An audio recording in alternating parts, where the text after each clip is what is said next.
Raul with us today as we try to get into the equation for his success. Welcome to the show. Brother, thank you for having me here. Yeah, very happy to have you. One of our missions on the show is to inspire young entrepreneurs.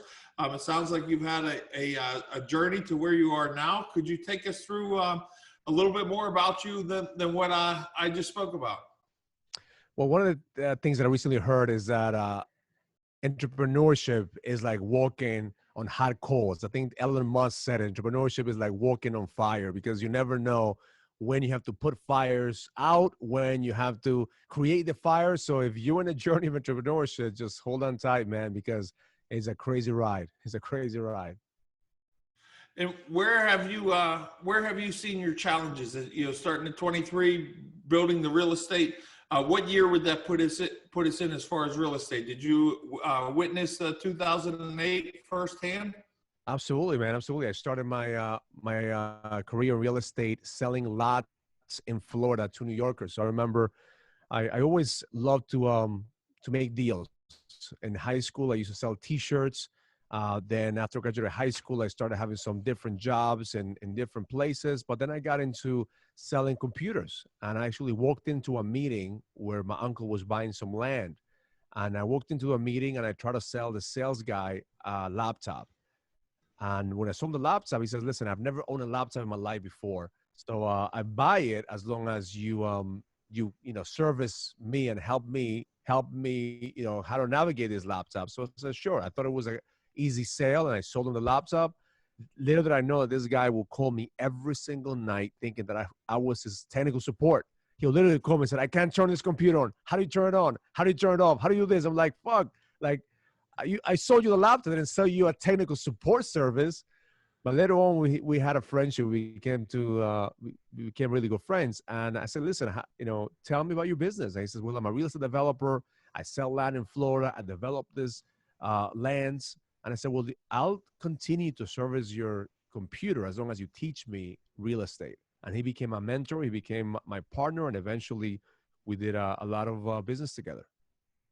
So do you still do real estate to this day? Yeah, I still have a real estate company. Back in 2005, I grew it to one of the biggest real estate franchises here in Connecticut. And then the market hit 2007 and 8. And I lost about 90% of my wealth because I believed that I was going to be able to be Superman. I thought I was going to be able to weather the storm. I had a mortgage company, I had a real estate company, I had a construction, an investment firm, and everything little by little started to crumble. And I remember that we actually had to switch names of the mortgage company over and over again because all these banks were going under. The biggest mistake that I did is not getting around people that have been through the cycles before, not having perspective. And I pretended that I had all the answers. I pretended that I knew what I was doing. When the reality inside, I was crumbling. And that cost me millions of dollars. That caused me to humble myself to the point that I couldn't pay my home or my building. So I had to make a decision whether I continue to build my business or do I pay my home. So I remember going back home and asking myself, how do I tell my wife that we don't have money to pay the mortgage? How do I tell my wife that we actually lost all this money? And already thinking in my mind that it was going to be over, already thinking in my mind that, she's going to ask for a divorce. I went with the realization that, listen, I've been so busy building my business that I didn't put enough effort of building my relationship. I was so busy creating or making money that I wasn't really taking care of myself because I was overweight. I didn't take care of myself. My relationship was in trouble. And my wife, which is a true queen, told me these words that I will never forget. She goes, Raul, figure this shit out. Like, you got us in this mess. Now you have to get us in this mess. She goes, I will live under a bridge if I have to, but I know it's not going to be forever. You're going to figure this shit out. And that gave me the certainty to actually start looking for a solution to my problems. And I started getting into personal development. I started to read books and listen to webinars and to really start looking, because I truly believe the moment that you're open to look for the solution will come to you. Is when we get stuck in our problems, we get stuck in our situations where we actually dig our hole deeper and deeper. And I don't know where I heard it, but somebody said, in moments of crisis, there's always an opportunity. It said when people have all this money and the economy is thriving, people want so much for their products and services. When the economy is hurting, people want to give their product and services away. So I said, I'm looking to give my properties away. I'm looking to like, here, you want this building? Take this building. I don't have the money to pay for it. Take it. I said, how can I turn this into an opportunity? And that's when I started investing in distressed real estate properties, helping the banks manage some of the distressed assets to make sure that the people actually, don't lose their homes, but, they have money to relocate, and we actually are able to help them on the transition. So we ended up doing thousands of deals, and we became very successful in the real estate industry right after the crash. Do you feel like we're living through another time like that right now? I don't think we live into another time like that. It's nothing like 2007 and 8. I mean, listen, 2007, 2008, I mean, the economy was frozen. I mean, you couldn't make a deal to save your life. I have multiple willing buyers, willing people who wanted it, but they couldn't get the cash because the banks were not lending. Now we don't have the problem right now, right? Right now, the interest rate is at an all-time low. Banks want to lend money. Yeah, it's not like before they used to just put your signature on a post and they give you a loan. Now you actually have to have all the documentation, but at the same time, there's also opportunity for people to see that real estate is cycles. Like, it goes up and down, it goes up and down. My rental properties never became vacant. It was only the projects where I was a spec investor where I lost money. It was on the builders who were building, thinking that, once it's finished, we're going to have all this commercial properties rented out. Those are the ones who I was hurting in. My residential real estate was always full, but I was over leveraged. And that's the problem. Most people over leverage. I was over leveraged by millions of dollars. And when the market crashed, then I had to let them go. I had to make a decision. Do I want to have my name on properties, or do I want to have my freedom? And I chose my freedom. And that was the best thing I could do, because once I let go of the attachment, I was able to rebuild and rebuild faster and rebuild with purpose. So it wasn't about 2009, after 4 years of doing this and seeing the economy go down, I started to go through a depression. I started to feel every morning less enthusiastic of going to the office, less motivated of doing what I was doing. Even though I love real estate, there was something inside of me that said I was called for more. I didn't know what it was, but I started drinking heavily every single night because I had a physical pain in my body, a physical pain in my stomach, and it was. I thought I had cancer. I thought I was going to die. I went to see some doctors, and the doctor said, I'm healthy. It's all in my head. It's all, the stress that I have. But the reality is that I didn't have stress in the business. I had stress in my life, meaning I didn't have a purpose. I was only doing it because of the money. I was only doing it because I didn't want to go back to the Raul who lost millions. I was only doing it to prove people that I could come back. But see, that's the problem that we have. Sometimes right now, we're just focusing on the money. I just heard you say, like, you made millions of dollars creating pizza. I love that. But I bet you right now, if you really get down to it, your main purpose is not making millions. Your main purpose is how to service the clients, because you get energy back from creating services. Well, I was in the real estate business where I was not creating that. I was making money, but it wasn't money that I wasn't helping people. I was actually helping them in the transition. Meaning, I saw people at their worst. I saw people when they lost properties. I saw people when they were homeless. An investment firm were buying empty, vacant properties. So imagine all that negative energy bottled up. That's what got to me.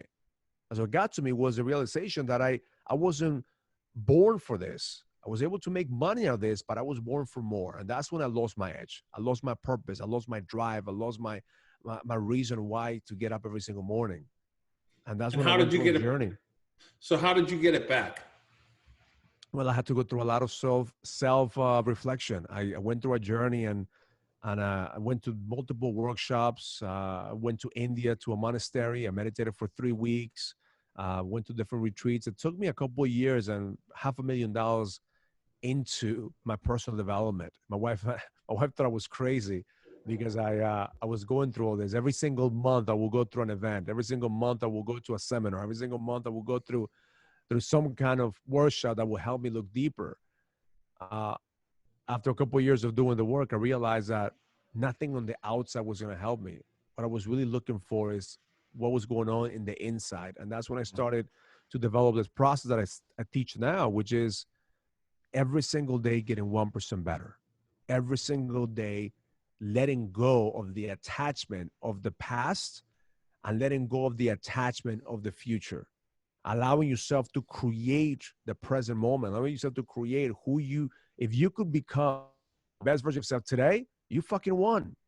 You don't have to fucking pretend that you need to be somebody in order for you to be successful or fulfilled. You don't have to go back because you change the past. Can you be happy with you are right now? That's what I was lacking. I wasn't able to be present.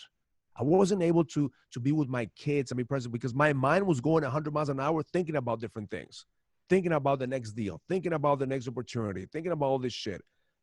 And that's where most men are stuck right now. They lack the presence. Like your wife, your kids, your customers, they need you to be here. They need you to be present. Because the moment that you have the capacity to be present, then you realize you have fucking choices.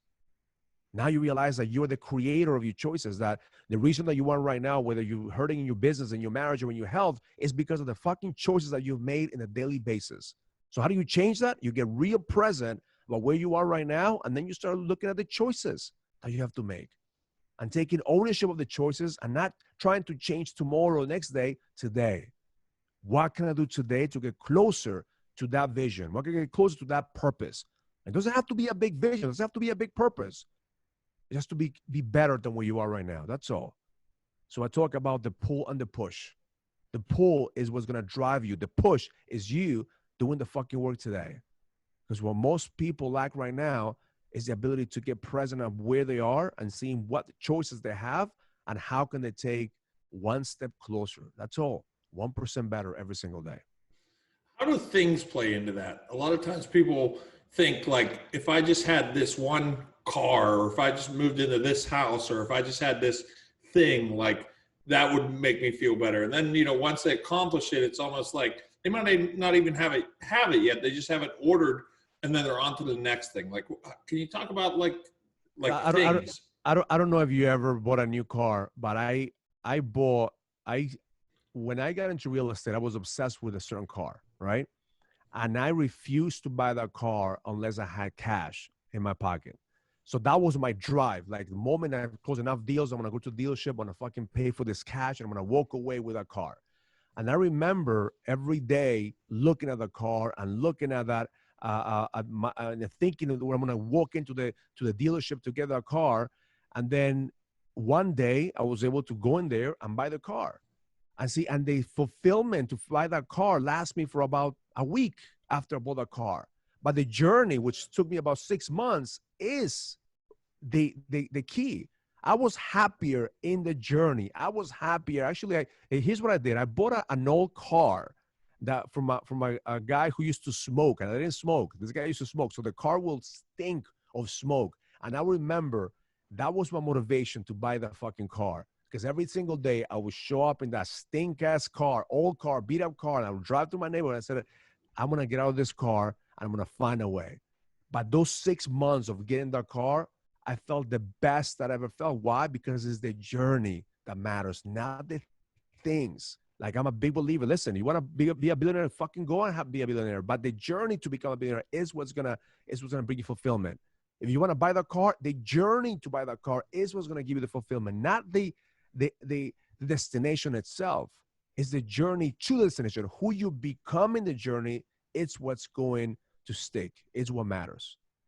And to be present in the journey. And to be present every day as you continue to get closer. Because here's what happens. Most of us, we jerk ourselves off with vision boards. We love to plan shit. We love to have the big vision. We love like one day, and we end up doing shit because we're not present of what can we do today. So I don't believe in vision boards. I don't believe in that shit. I write down 3 things every single fucking day until I accomplish those things. And then I scale it, and then I scale it. And every day until I meet those goals. But every single day I ask myself, what can I do to get closer to those 3 things? What can I get closer to my ultimate image? and then allow myself to really, one of my guys, one of my clients who I'm coaching, he asked me today, Raul, your program has really impacted me. I can't tell you how many times I talk about your program to my employees, to my customers. And he came to one of my bootcamp experience about 6 months ago. And he said, what made you create this program? And I said, listen, I know what it's like to lose the edge. I know what it's like to be in depression. I know what it's like to feel like you don't have a purpose. So the moment I was able to figure not everything out, I just figured one step. I just made a commitment for God and the universe to use me and become a conduit to be able to help somebody else. And as I did it, as I made a commitment, I made the next step and the next step and the next step. So now, like 5 years later, like thousands of men have gone through my program.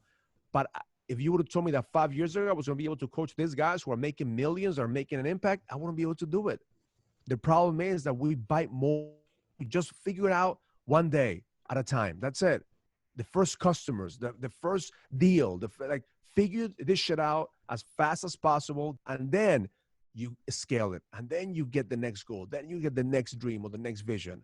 The challenge is that we fucking think that we're gonna be able to be Richard Branson as long as we have a picture of his face and his island in our vision board, and all of a sudden magically that shit's gonna happen. It's not gonna happen until you are able to figure out every single day who do you need to become to get closer to that image. That's all. So there's a lot of self-awareness in there then, right? Too, like knowing who you are, what you're good at, what your gifts are, and using them the correct way. Would you say that's correct as well? Is a lot of, I wouldn't say self-awareness, is a lot of shedding of the conditioning that you have. Because if self-awareness, like, okay, I know that I'm not a billionaire. I know that I don't have what it takes. Well, sometimes that acknowledgement hurts us instead of saying, you know what, right now, I don't have what it takes to be who I think I am. But I'm going to do something today to start shedding away that baggage, shedding away that conditioning so I could get a little bit closer. So that is more of letting go of the conditioning, letting go of the illusion of who you need to be able to start seeing what you could do. And it's just training. I was talking to a Navy SEAL a couple of months ago, and he says, Raul, you know how we go through the boot camp in Navy SEALs? Because a lot of people compare the shit that I do with some of the Navy SEAL boot camp trainings, even though it's nothing. I mean, I've done some Navy SEAL trainings. Those guys are fucking machines. Like I don't think anybody goes through the shit that they go through. But he said that the only way to do it is to think shit could be worse. Shit could always be worse. If it's cold, well, it could be fucking worse. If it's hot, it fucking could be worse. And that's my mentality every single day. To be honest with you, I take myself through a daily ritual where part of a daily ritual is to focus on the worst case scenario. And I fucking take myself in there, my worst case scenario in my life. And then when I snap out of it, whatever challenge I have, Nick, is not as bad as what I thought it was at the beginning. Only when I create the contrast. Only when I take my kids and my wife and imagine them that something tragically happened to them, then all the shit that I'm going through doesn't fucking matter because they're alive. They're good. So I think a lot of us, we need to have that contrast. Picture the worst case scenario that could happen right now. If it's not happening right now, well, you're good. You're good. Then I'm definitely good. Right? Yeah, I appreciate that. Right. Look, even brought you a smile on your face because, you know what? It's right. But imagine if you take 3 minutes, Nick. If you take 3 minutes and you actually embody the worst case scenario, you feel it, you anchor it, and that through some things that I teach is like we actually step into it, and in the moment that we snap out of it and release it, realize the illusion is not there, because that's what fear, doubt, guilt, shame, those are poison for your soul. So they drain energy. So here's why men lose the edge, because we lower our sense of energy.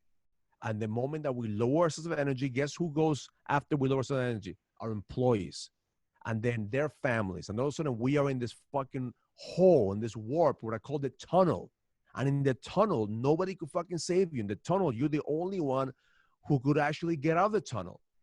But the tunnel is also the rite of passage for men, the rite of passage for them to realize that nobody's going to come to save you. I just recently, actually this morning, some guy says, Raul, I'm good, man. I'm good. I just wish my wife could get her shit together so she could support my business. Because I know if my wife supports me, my business will be 10 times more successful. If my kids appreciate what I do, my life will be 10 times better. If my employees, realize that, it's a privilege to work for me, then I'll be more fulfilled. I said, no, motherfucker, the problem is you. It's not your wife, it's not your kids, it's not your employees, it's you. You think you're entitled to shit. Just because you have a multi-million-dollar business, you think that your employees should be kissing your ass. So the reality is you work for them. Same thing with your wife. Your wife is not your fucking mother. She's not here to support you. She's here as a queen. You honor her. You fucking, you don't wait for her to support you. You level up, because that's what kings do. We don't wait for nobody. We fucking build. And because we build, then people actually start getting on board. At the beginning, Nick, I bet you they laughed at you. At the beginning, sure, they were down on you. But the moment that you start leveling up, like, oh yeah, I roll with Nick. Oh, I hang around with Nick. Yeah, Nick is just my boy. Because that's the level of certainty that we need to have, and raise our energy level to the point that if they're good, if they're for you, good. If they're not good for you, good. It's just a fucking matter. It's you versus you, Nick. That's it. That's my game I play every single morning. It's Raul versus the Raul from yesterday.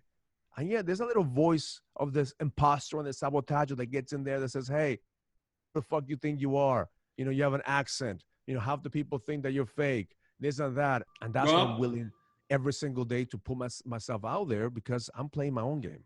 Well, I would say if I've learned anything in the last few moments from you, you probably tell that little voice to fuck off, right?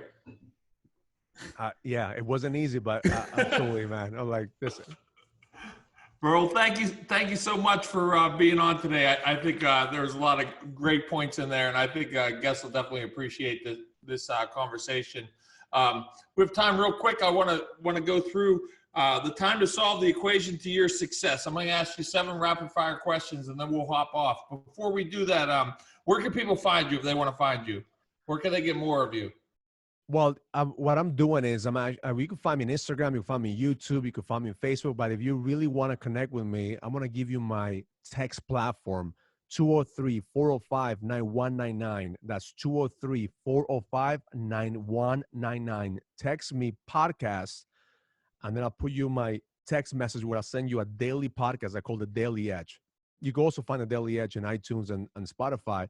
But the beautiful thing, Nick, about this text platform is it allows me to connect with my community at a deeper level, because it's me communicating with them. It's not my team. It's not my staff. Sure. If you send me a message, a question, if I see it, if I have time, I'll reply right away. I want to build my text platform because it gives me a deeper reach and be in touch with my community. But if you just want to just consume my content go to YouTube, Raul Villacis, go to Instagram, Raul Villacis, go to thenextlevelexperience.com. You see a bunch of information about our programs. But if you text me podcast, I'll be in your ear every day with this type of energy, 2-3 minutes every single day, telling you to level the fuck up. Get it. Go ahead and text for sure. Let's fly through these 7 questions real quick. Best seminar or teaching you've ever been to? Meditation in India. Favorite item you bought recently under $100? Oh, a roller, a bag roller. Name of an idol or hero of yours that you met in person? Richard Branson. Favorite book to give as a gift? Conversations with God. Something you do every morning before you brush your teeth? Kiss my wife. Kiss my kids. Kiss my kids and my wife.